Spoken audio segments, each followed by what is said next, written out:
Welcome everyone, and thank you for joining us for that Varnish login webinar. So we are ready to start. So we are going to be together for roughly an hour. We are going to explore Varnish logging. That's the title of the webinar. We are going to see with a very shallow technical dive how we do things inside Varnish, because it's a little bit different from the usual way. And then we'll go directly into how we can leverage that to do debugging, but also, and it's probably the main focus for everyone here, how we can get better accounting to do billing, for example. And we will end with a very quick look on how we can extend that logging with our own tools before going into a Q&A session. Before we start, I really should introduce myself and my colleague. I'm Guillaume Quintard, software engineer at Varnish Software. I do core development, pre-sales, and solution engineering. And Andrew is a fellow developer and pre-sales engineer here. Andrew is going to help me here by notably looking at the Q&A chat. So if you have any questions at any point in the chat, please type them up in the question and answer chat box, so we can review them as we go along, and we don't have to wait until the Q&A session at the end. So yeah, go crazy. We'll answer all those questions. Let's start, but let's start with a little reminder, which is what's Varnish, and probably something everybody knows in the room, but just in case, Varnish started as a caching server, but in the 10 years that we've existed, we expanded our horizon a little bit, and we still do caching, but we also do access control, load balancing, TLS termination, traffic manipulation. The possibilities are extremely broad. The thing that hasn't changed is that we are still seeing all the traffic between the user and your origin servers. And we are still a high performance server, even more so than ever. So that means we see hundreds of thousands of requests per second. And we are able not only to have them go through the origin, we are able to manipulate them, block them, cache them. So it's extremely important that we are able to report on what we see, but also on what we do. And this is why we needed to do a few things differently regarding the logging, and that's the whole point of this webinar. So let's see technically how we do things, but first, how we don't do things. The usual way of logging has been shaped by decades of Unix culture, and it's great. It works very well. It has a few caveats though. Mainly, we are just going to push the logs to a file, standard output, or maybe a syslog facility if we're getting fancy. And most of the time you get one item per line, which is nice because you can grep. But at the same time, you gotta admit that grepping through logs is not necessarily the best experience ever. So it's a little bit frustrating. There's also that uneasy balance between wanting to have structured logs, but at the same time, we also want something that is parsable by machines.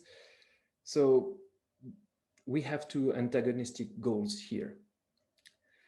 And the last thing that's going to be very much a problem in the context of Varnish is that the I/O can be a bottleneck.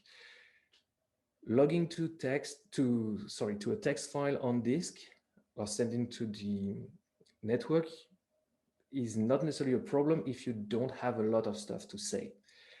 When you need to handle hundreds of thousands or maybe millions of requests per second, even one line per request can be a challenge. And we really, really, really don't want the action of reporting to block the action itself.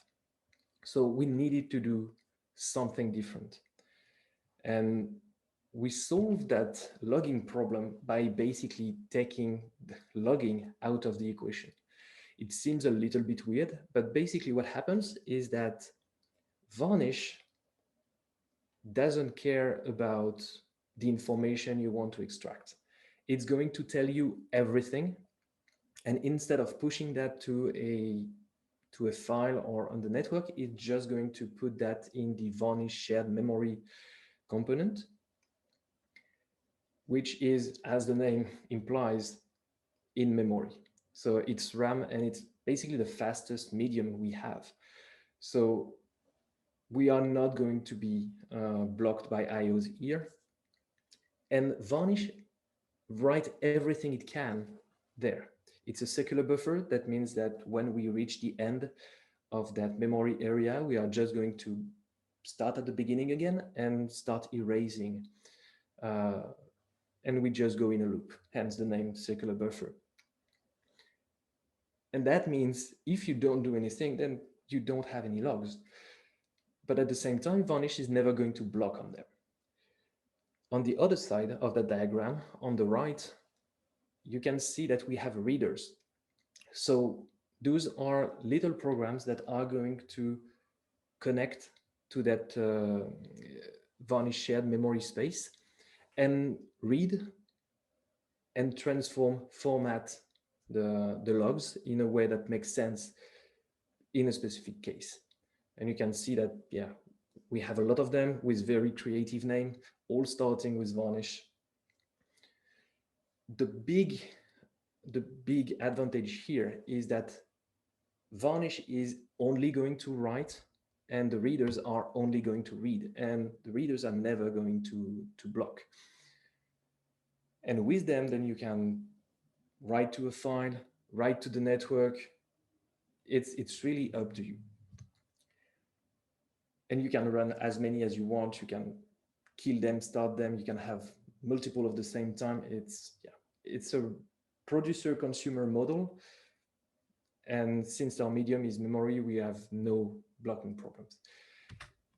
In this talk, we are going to focus on mainly two and a half of these elements, Varnish log for debugging, Varnish and CSA for accounting, and we'll have a look at how you can build your own tools. So the Varnish shared memory is a nice concept, but what do we put in those?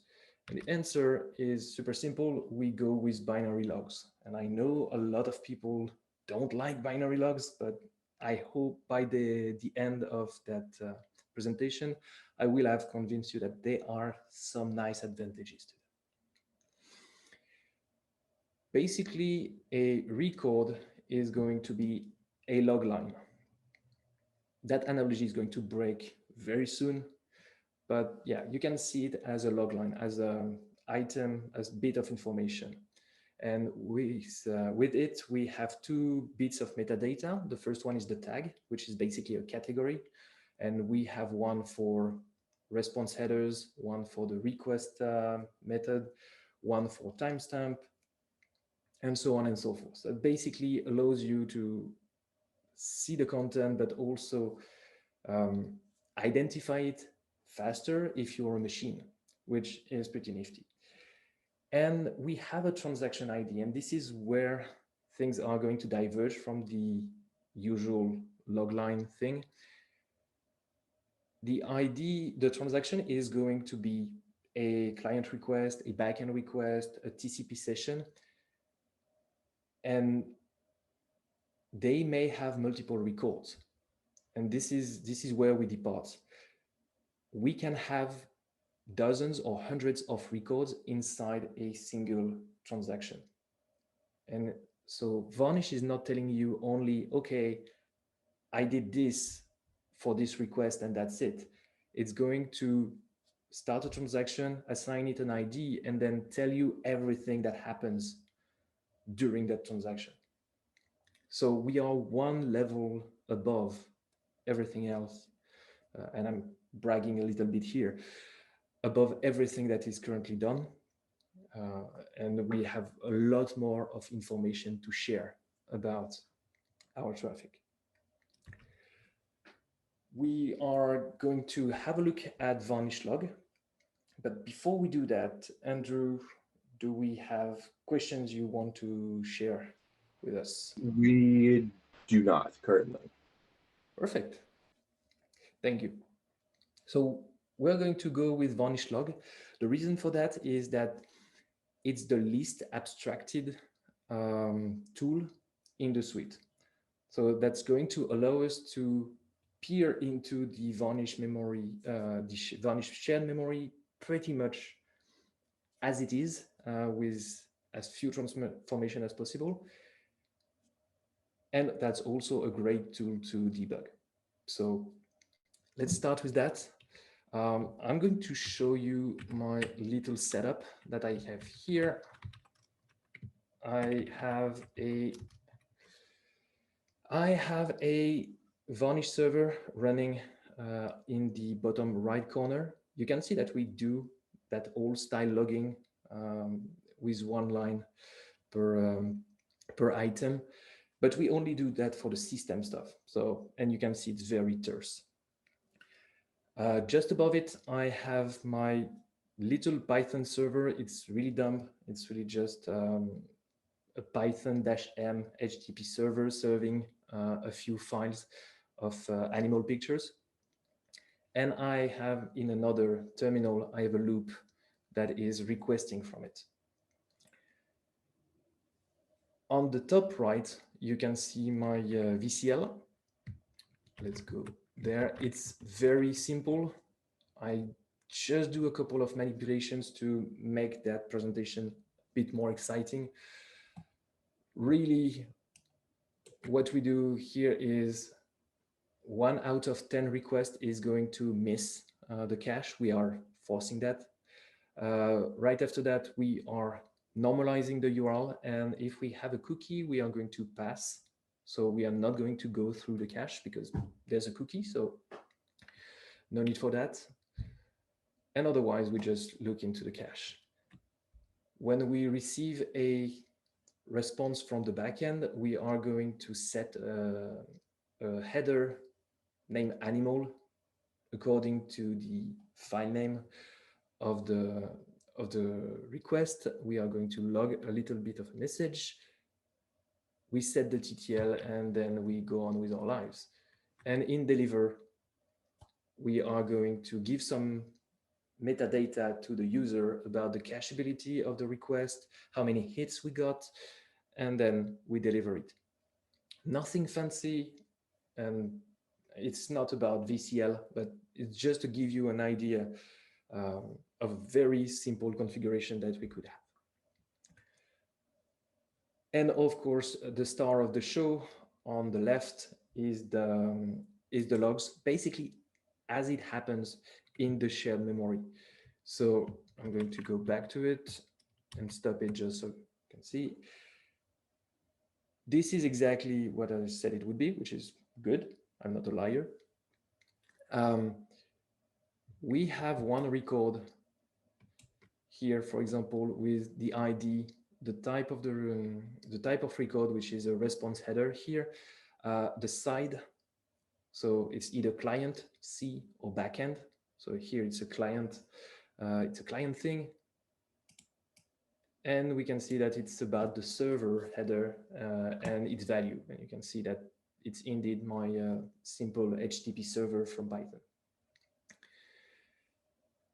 And the VSM is just that. It's a long stream of those records, which is great. That's a lot of information, but you also have to make sense of it.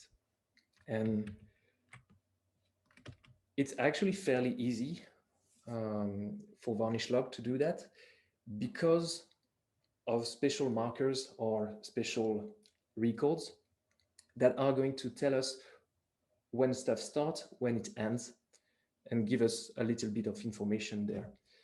And you can see begin and end are going to be what we want to look at. And this is basically the default of Varnish log. If you run Varnish log like this, so of course it's always going. It's a live process. So we are seeing the actual traffic that's going on here. But if I stop it, up, so I can scroll up. There we go. We can see the request is indeed beginning. We can see that the type of the transaction is going to be a request. We can see it started because it was triggered by another transaction. And at the end, you can see that end record. And sessions is an HTTP or TCP session. And the logic is basically the same. We begin, it's going to tell us that it's a session, it's HTTP 1, and it ends. Super easy, and that already allows us to have some structure in the logs, and that way everything is grouped by ID. You can see notably that the ID is now at the top and not on every line, because it doesn't really make sense to repeat that ID every time. So that's great. That's pretty nice. We can go a little step further. You can see that my session here contains 3 links. And of those links, we can see that the last one, that ID corresponds to the actual request. So basically what Varnish log is saying here is that we have a TCP session, and inside it we have 3 HTTP requests. And we can ask it by changing the grouping, caps lock. By changing the grouping, we can ask Varnish log to actually show us that that extra structure. So that's actually quite a boon. We have a backend request at the top. So you can see my session here. It's the same presentation as usual, but you can see at the back of it, we also have our requests. So they are not separated anymore, and you have one extra level of indentation. So you can see that, okay, you have that tree structure.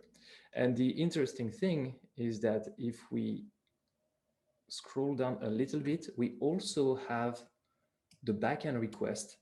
So basically we had a miss, and we can see that we are now at 3 levels of indentation. That backend request was triggered by a previous request in that group. So this is already something that is a lot better than logging line per line. You get that notion of that graph, basically. But yeah, okay, you get the structure, but you need to have content that makes sense in there. One thing that is great with Varnish is that the VCL is a programming language. It's also going to be super easy to debug, because the VCL is going to tell you about the VCL actions. You have an example on the slide, but let's do the real thing, and let's have a look at this guy. What I've highlighted here correspond on the VCL on the right to that sub VCL backend response. You can see that VCL call is basically telling us we are entering this this subroutine. You can see the backend response header being set. Here it's to cat, because that was our URL, you can see that the message that we've logged is also logged here. The TTL is being set with a little bit of extra information that we don't necessarily care about, but not right now, but we may in the future. And you can see that we also have the return deliver here. So it's awesome information because yeah, you have written your VCL, but you can also make sure it actually works as needed. So you really have a debugger, or at least meaningful logs, and you don't have to treat your server as a black box. And now that we know that the logic is good, we also want to make sure that performance is good. And this is what those headers are about. They are going to tell you how fast you move data and how much data you moved. And that may seem a little bit intimidating, but it's actually super simple. Timestamp are actually going to have multiple subcategories, and they are going to give you the timestamp at certain steps of the processing. Start is obviously when we start the transaction. BRESP is when we got the headers for the backend response. BRESP body is we got the last byte of the response. And you have three numbers after that. The epoch is the absolute time, which is nice if you notably need to create a time graph of what's happening, but usually the second one is the one that you want. It's the time since the beginning of the transaction, and in the BREST body, for example, it's the TTLB on the backend side, for example. And on the accounting side, we have very simply a breakdown of headers, body, and total bytes for both the request and the response. So we are always telling you how much data we push to the client, how much we receive from the backend. And because we have that notion here of transaction with the client request, backend request, we can do both at the same time. Whereas usually servers don't have that notion. It's okay, what did I answer to the client, and that's it. So here we can have a very detailed version of the data. One thing that you're probably wondering about is, okay, that is nice, but what do I do with that information? And here you have a lot of choices, because we've been playing with just Varnish reading live, which is absolutely fine, but we can also just decide to dump the circular buffer. Remember, I said it's a space in memory. It's not streaming. Well, in practice, it is streaming, but there is that space, that backlog, basically, that we can just dump in a file. So I can do -d for dump and -w for write. Very original, I know. And it's going to write that file directly. I can check its size, and you can see that we dump nearly 60 megabytes of backlog of data. This is, and there is a point a little bit later in the slides, this is what we do with our Varnish Gather tool, which is an offline analysis tool that you can find on GitHub. And this is what we use for support every day. This allows us to have a look at a customer's machine without having access to the machine and without asking them to set up weird logging or special filters or anything. We just ask them, okay, capture what you have in the backlog and we are going to deal with that ourselves. Because here, once I have my my log, it's stored as binary.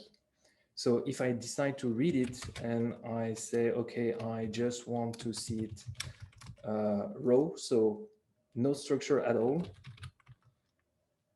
I have it. If I want to see it grouped by session, I can do that. And this is where the binary structure shines. It's what we have saved doesn't change, but the representation that we make of it can. And that's going to be extremely important for filtering. And this is, I mean, this is possibly best and most useful feature of Varnish in terms of logging. Because we have binary logs and we have that structure notion, we are able to ask Varnish log to only show us the blocks or the transactions where everything matches or something matches a particular query. I could go on for hours, but I'm just going to make a really simple example. We can have in the browser, we're going to have a request. This is a very cute dog, image created at the end. And if I have a look at the response headers here, I can see, okay, my animal is a dog, that's correct. But cacheable is currently no, and hit is 0, which is a bit worrisome because I would like to cache that stuff. Varnish has that great idea of giving me the ID right in there. So I can grab that ID, do a Varnish log -d because it's in the past. I'm going to dump that transaction, but I don't want the whole backlog. So I just want the transaction that has a VXID that is equal to what I asked for. And I'm going to pipe that into a less so I can scroll more easily. So little sanity check here. I can see that I have my request URL, which is indeed dog webp. This is nice. We can see that I'm indeed coming from Chrome. And at the bottom, we can see the VCL call receive. We are sanitizing the path, which didn't need to because it was already clean. And we do a return pass. From there, I know that the pass is a VCL decision and something went wrong. If I go back to my little VCL, I can correlate that with that if cookie decision. And if there's a cookie, I'm going to return a pass. And indeed, I have that humongous cookie header here. I know why. It's because I'm using localhost, so my browser is confused. And so it's using that old cookie for another service I was running previously. But stuff happens. My browser can be buggy. As the server maintainer, I don't really care. But at least I know what's going on. What I can do is realize that, okay, those are just pet pictures, so I don't need cookies. I'm never gonna need cookies. So I'm slightly going to modify the VCL to, instead of checking for cookie, I'm going to unset the cookie. And of course, I'm going to reload Varnish so that I can test again. Back to the browser, run the request again, and we can see that it's now cacheable, and we have 10 hits, and we're good to go. And you're probably going to tell me, but Guillaume, you could have had a look at the request headers in the browser and see that there was something wrong with the cookie. And that is absolutely true. In this case, I could have. And I mean, the cookie is absolutely obvious here. So, and my VCL is super simple. So I could have just had to look at the developer tools and realize, okay, something is wrong here. But I'm going to argue that I'm usually not the user and I don't have access to that data. Whereas, do I still have access? No, it's now gone. Whereas here, with the logs, I have access to what the web tool is telling me, because it's what it received and what it sent, but I also have access to the data and how Varnish modified the request. So the logs actually contain more information than the developer tools. And also, because I'm the server, I have access to it. So logging filtering can get pretty complex, but I just wanted to give you some information. You can filter by VXID, which is probably the easiest one to get into, but you can also ask for everything that is not a pass. You can ask for the long requests. In that case, is the one that we needed more than 1.5 seconds to deliver. And yeah, basically, if you have the information in Varnish log, then you can filter for it. So that is super easy to find the request that you care about. And this is how we are going to use Varnish log. I mentioned Varnish gather. So find it on GitHub. If you're running Varnish, it's really going to save your life when you need to debug, because you don't need to debug a live machine. You can also do data collection in a short span of time and just filter and grab everything you need live. But another popular solution is to have Varnish log as a daemon with a filter that is only going to target problematic requests or responses, and also rate limit them. It's also compatible with log rotate, so you don't need to kill your disks by filling them up. The idea here is really, if something blows up, 20,000 requests or 20,000 examples of requests are not going to help you. But yeah, you just need a couple to identify the problem. So, and it works beautifully. It's super light on the system. And yeah, I definitely recommend it. We are going to move on to Varnish and CSA. Andrew, are we still good on the We question still field? have no questions, so you can continue. This is a Wait, hold very on. We just put a yeah. question in.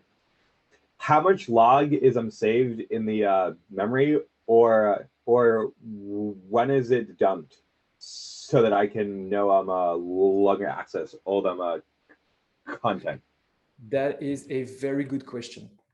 So the Varnish shared memory or the Varnish shared log is normally an area in memory that is 80 megabytes by default. This is something that you can expand. And you should see it as a buffer, basically, so that Varnish log, for example, can just keep up, so that you have some room if your disk that you're writing onto or the network you're writing onto is a little bit jittery, so that yeah, you have 80 megabytes of rope, basically, and so you're not forced, you're not pushed to the edge every single time.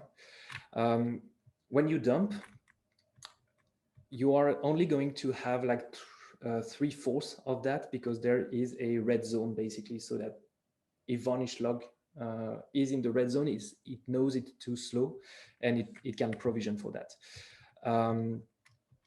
I'm going to do that little dump again, and you can see that we are still at 57 megabytes. So it's fairly consistent. We are at three quarters of that 80 megabytes, and in terms of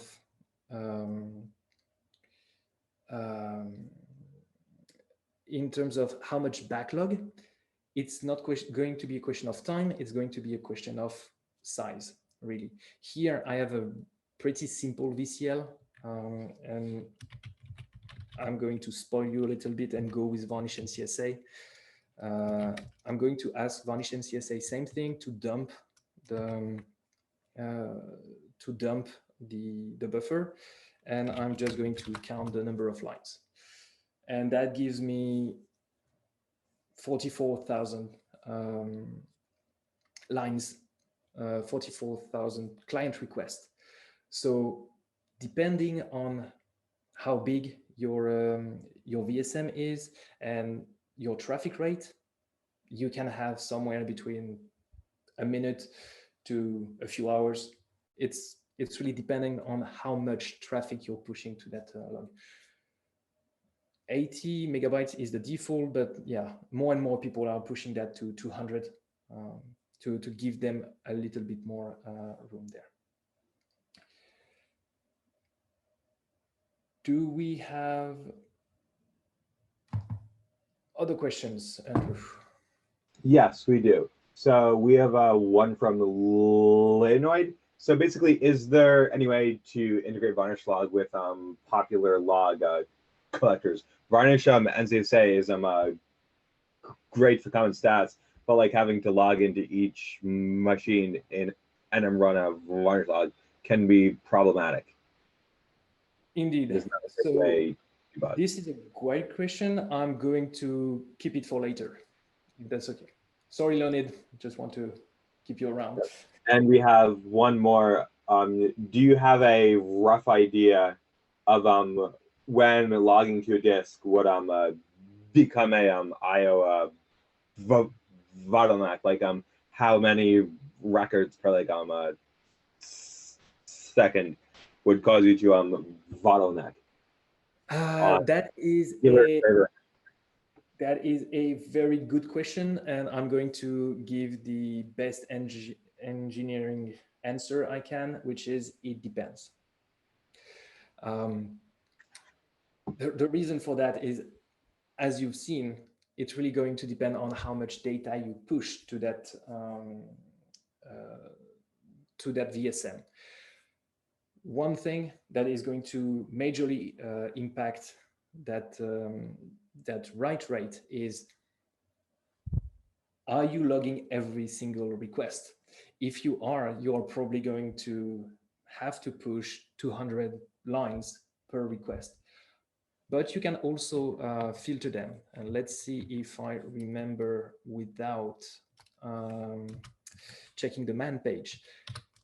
I can do a couple of nice things. For example, I can only grab, for example, nope, that was a lowercase I.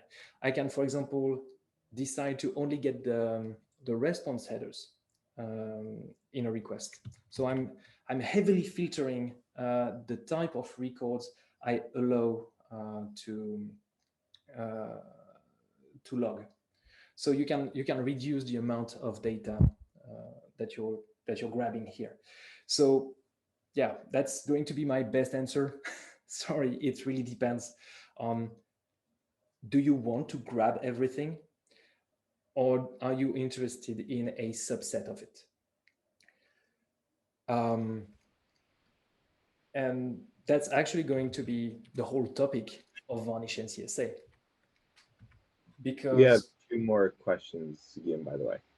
Okay, let's do them during the Q&A session, because I'm pretty distracted, man. So I'm going to lose my train of thought. But, got it. Yeah, hold me up to it. Um, Remember the thing I said that was pretty bad at the beginning, saying that, yeah, we do only one line per transaction, and there's a substantial loss of information, and yeah, that's a little bit annoying. Well, it turns out it's also how most of us do actual logging, not for debugging, but for, yeah, logging, accounting, possibly billing. If you're a CDN, for example, you need to know how many requests or how big they were. Same thing if you're an API gateway, for example. So you don't really need to know everything that Varnish does behind the scenes. You just need to know, okay, what IP accessed, what URL, um, what what status code we send back, and yeah, that's about it. And Varnish NCSA does exactly that. We we are not very creative people, so NCSA really just is a clone of the Apache NCSA tool. And so we have a ton of specifiers. So when we write the Varnish NCSA command line, we can tell Varnish NCSA what form it should use to output the logs. And we can say, okay, I want the client IP here. I want the time taken or the response status here. If you've done a little bit of programming, it's going to look super similar to a printf, just with weird specifiers. But one thing that is absolutely awesome is that percent %VSL thingy at the bottom of the slide. And let me show that to you. I'm just going to grab some logs. What? Just Varnish log. There we go. I'm going to run Varnish NCSA, and I'm going to do something that is fairly simple. I'm going to tell it, I want to see the host. I also want to see the path, and I want to see the query string. And that's it. And I have that very boring log, but that may be the only thing I need. If I need more, and it's not in a specifier that exists, so you can check that with the Varnish log man page, which I don't have here because I'm in a container, of course. Okay, man Varnish and CSA. There we go. And you can see we have tons of specifiers. But if by chance the thing that you are after doesn't exist, as long as you have it in the Varnish log, you are able to find it in Varnish and CSA using that magic VSL specifier. For example, if I want the process time, which is how much time it took us to find the object, either on the backend or in the cache, I can do something like this. So I'm interested in this line. So I'm going to do timestamp. I'm going to give the subcategory to, and I am not interested in the whole set of numbers, because if I do that, it's going to give me all 3 numbers. I just want the second one. So I'm going to tell it I want the second one. And that's it. Everything I have seen in the Varnish log, I can have it here. And on top of this, I'm able to use -d. It's going to work. I'm going to be able to use -r to read from a binary log that I previously saved. And I'm also able to use -q so that I can filter only the request that matters to me. So this is something that you are going to see a lot on customer setups. They are going to have Varnish log for debugging some very rare requests that are faulty. There is going to be a client-side Varnish NCSA and a backend side uh, NCSA, because they are going to log different things in each cases. And because Varnish has that consumer, that producer-consumer setup, it makes it super easy to just spin up more Varnish NCSA. With Varnish NCSA, we are basically back to that old world I was decrying at the beginning. With Varnish NCSA, you're writing to standard output, or you're pushing stuff in a file, or you can pipe that into or push that to an agent to the network, for example. Varnish NCSA has a JSON escaping, so there is nothing preventing you from formatting your format line as a JSON object, so that, for example, you can push that to Splunk.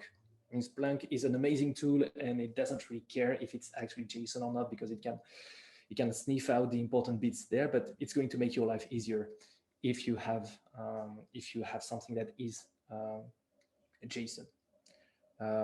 And on that note, by the way, Varnish log also have a JSON output. So brace yourself, it's not going to be pretty. But yeah, we are using the whole JSON thing to keep the structure around. And we do line delimited JSON, so it's really not for human consumption. But if you have a tool that wants to sift through all that, it's definitely possible. I'm wondering if I have GQ here, so I can show that to you. And probably not, because it's a container that I just spun up. But just to show you that it's proper JSON, it's going to be extremely verbose. You can see that each record is basically its own little object. But yeah, that allows you to go through that in a programmatic manner. And yeah, basically it's going to be up to integrators to just grab that information. And but I mean, Logstash, Syslog, Splunk, as I mentioned, they are all able to grab information from Varnish and CSA, because in the end, Varnish and CSA is really behaving like any other logging tools. It's outside of Varnish, but it's then just back to the POSIX culture, which makes our life easier. So I was kicking it a little bit at the beginning of that presentation, but yeah, since everyone is used to logging line by line, Varnish and CSA basically falls into that bucket, and life is super easy. And you still get to decide how much data you want to put in there. And if you want to do CSV, JSON, tab separated, or whatever format. So it's really up to you. There is no restriction from the tool. Before we jump to the last section of that presentation, which is building your own tools, do we have questions, Andrew? Yes, we do. We have two. So the first one is, does Varnish support chunked transfer encoding when we are in ultra low latency? That is absolutely not a logging question, Andrew. But yes, we do support chunk encoding. I mean, Varnish has something that is maybe a bit confusing in the video world era, is that we do streaming. So basically, as soon as we get a few bytes from the client, from from the backend, we are able to push that to the user. So in practice, we add like a few milliseconds, and I'm literally few milliseconds, like 2 or 3 milliseconds on the path from the origin to the customer. Of course, if the object is already in cache and we know how big it is, we don't resort to checked encoding. We just do content length because it's way more efficient. So the next question is a logging one. Is it possible to filter an existing binary file and then store that filter data into another binary file? Yes, that is absolutely possible, and it's basically going to be as simple as doing a read of my logbin file. Let's see what I have here. For example, just to show you, I'm not lying. I'm just going to grab one VXID, filter it, and then write it to a file. I just need my output to settle down. Perfect. I'm going to do a -q, and I am going to only care about, yeah, that ID, for example. There we go. Come on. So I can see that, and I can write that to session.bin. So it still needs to go through the whole the first file once, and I can read that, and I just have that that session.bin only contains the session, and if we do an ls on it, you can see it's 200k, 200 bytes actually. So it's definitely it's completely doable to keep that binary structure. It's not going to work with Varnish and CSA in the sense that when you have Varnish and CSA, you transform the data into text. And so once you're in text territory, you need to stay in it. One more question Yes. regarding logging. Is there a good way to directly stream Varnish NCSA data to an external monitoring tool? Yes, it's super easy. It really depends on the tool. Usually it's not Varnish integrating with other tools. It's streaming or monitoring tools have the ability, they have a few hooks, which is usually give me a file or give me information in standard input. So usually the way it works is if you want to stream over the network, it's going to be Varnish and CSA, and then you pipe it into your tool.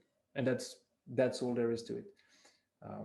And in this regard, Varnish and CSA is really behaving as any other, I'm going to use scare quotes here, any boring tool in the market. It's going to do the same thing, and as long as your monitoring tool or your log collector is able to either read from standard input or read from a file, then you're good to go.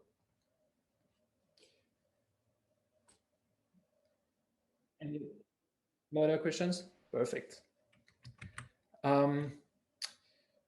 That one is going to be fairly short because we are already at the end of the hour. Thank you for your patience, by the way. We have multiple API bindings to access the logs. Go is, of course, a very popular choice. And Varnish Go is not actually something that comes from Varnish software, but I think it deserves a shout out because it makes it easy to write some logs. And I just wanted to show how easy it was. I wrote that beforehand. That file is like 27 lines, and it shows how you can connect to the Varnish shared memory space. That line is a little bit cryptic, but yeah, it's basically telling, hey, you know what? Uh, Give me some logs. You are going to group them by ID. You are going to keep reading, and you are going to give me transactions. And then I can specify a function to handle that data.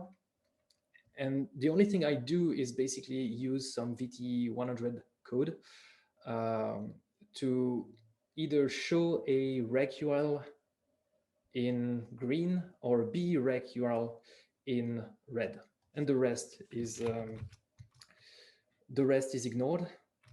So when I run that on the log, you can see that requests from the client are green, requests to the backends are red, and you can indeed see that the client requests are not normalized, but the ones to the backends are, which makes sense because one happens after the other.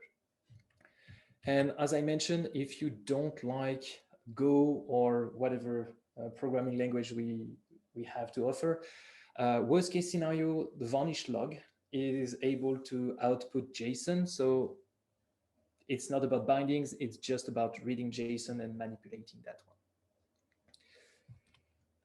So that was, yeah, indeed very short.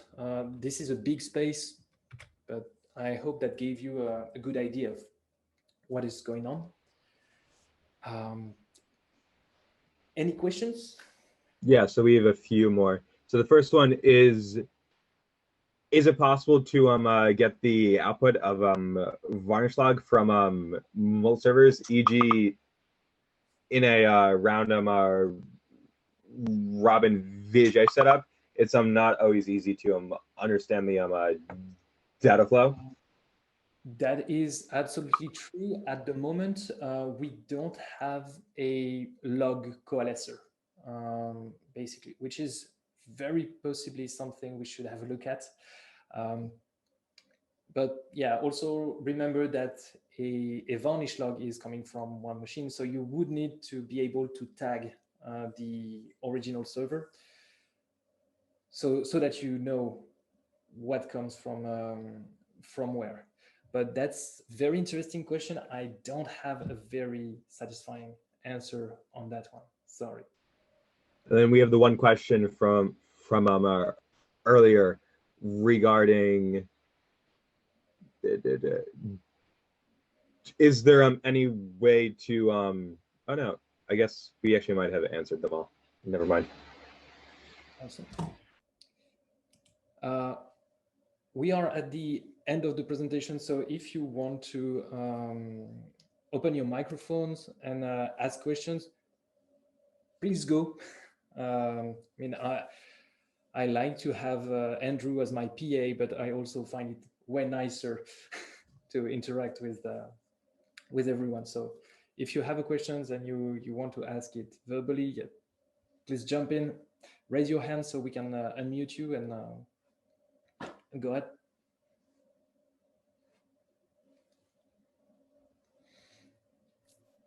Hi. Can you hear me? Yes. Hey, Coronel. Hi. Thank you very much for the nice presentation. Showed me a lot of interesting stuff. But I was wondering what the Varnish shared memory actually is. What kind of object and how do I connect to it, like the Varnish Go library does? Yes, very good question. I stayed out of that subject because I didn't want to go too deep in the subject, but it's actually fairly fun and it's also super simple. The VSM is a memory mapped space.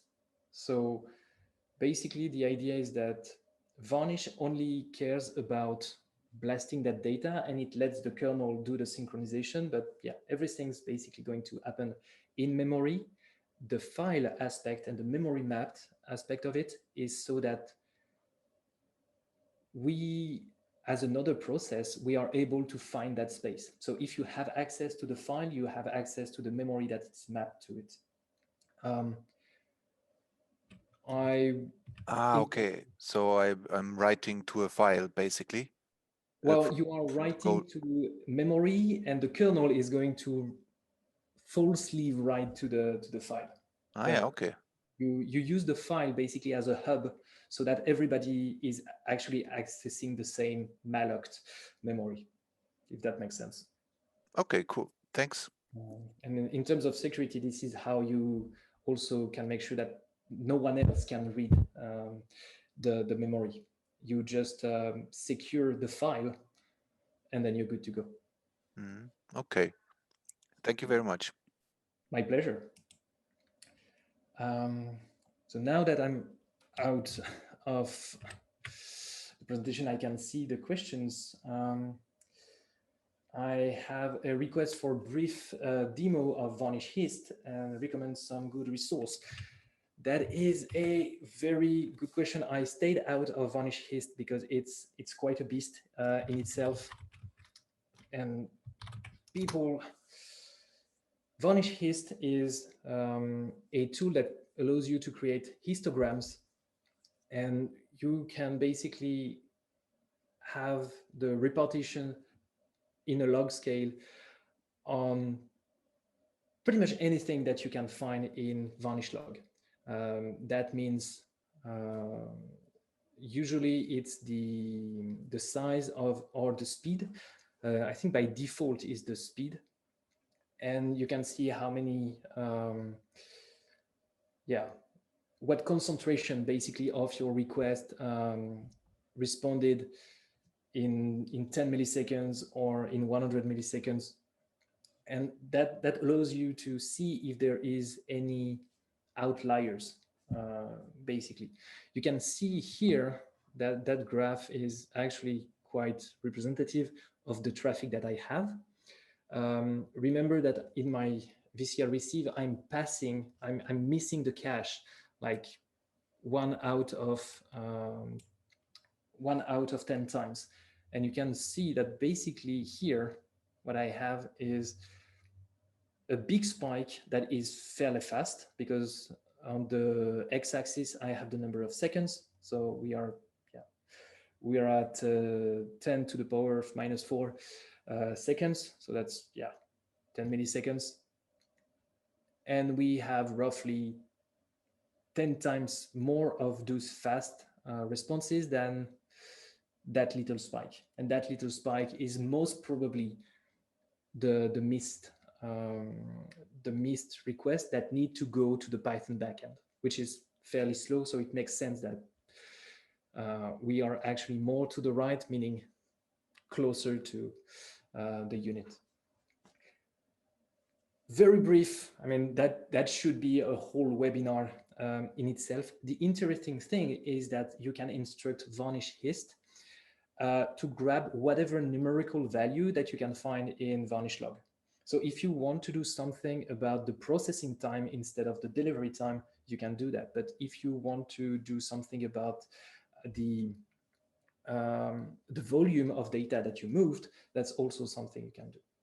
So possibilities are endless, but yeah, it would be another webinar definitely on that one.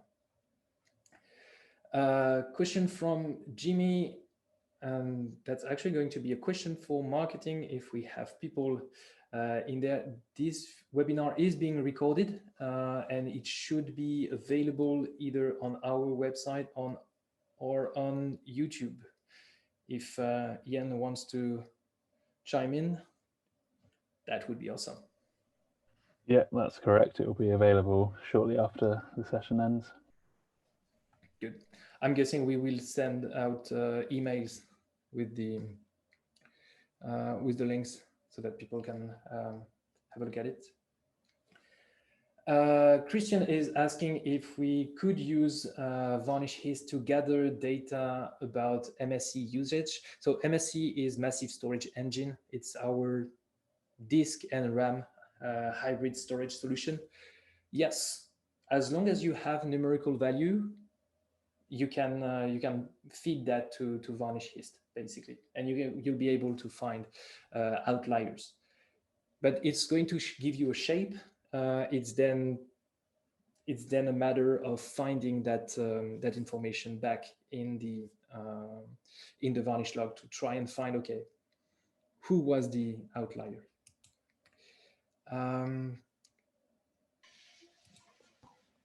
We have a question from Anton. Hi, do you hear me? I'm a French guy from Paris, but I'm not better at English.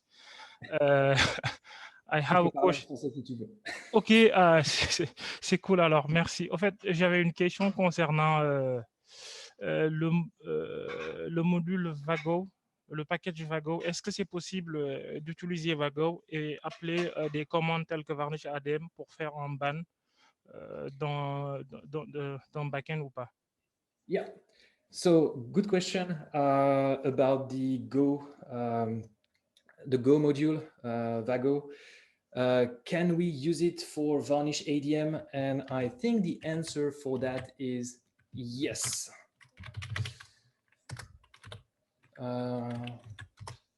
Let's see that.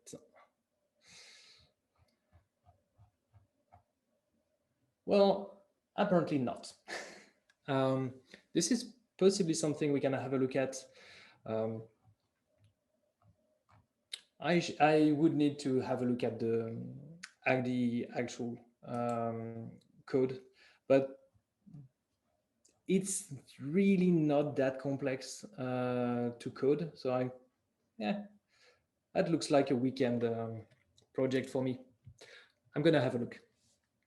But you can have access to stats, you can have access to logs, but I do understand that what you are interested in is admin stuff. I am warning you though, that wasn't the point of that webinar, but do not send Varnish admin messages over the network. Those are not encrypted, just so you know. Good. Do we have any last questions?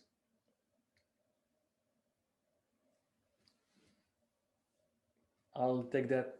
Oh, Dennis, are you playing with me? Do you want to ask a question? Okay, I'll take that as a no. No problem, Dennis. Wrong button. Cool. That's it for me. Thank you very, very much for your patience here. We are way over time, so thank you for sticking with us. It's been a pleasure. I really hope that was useful.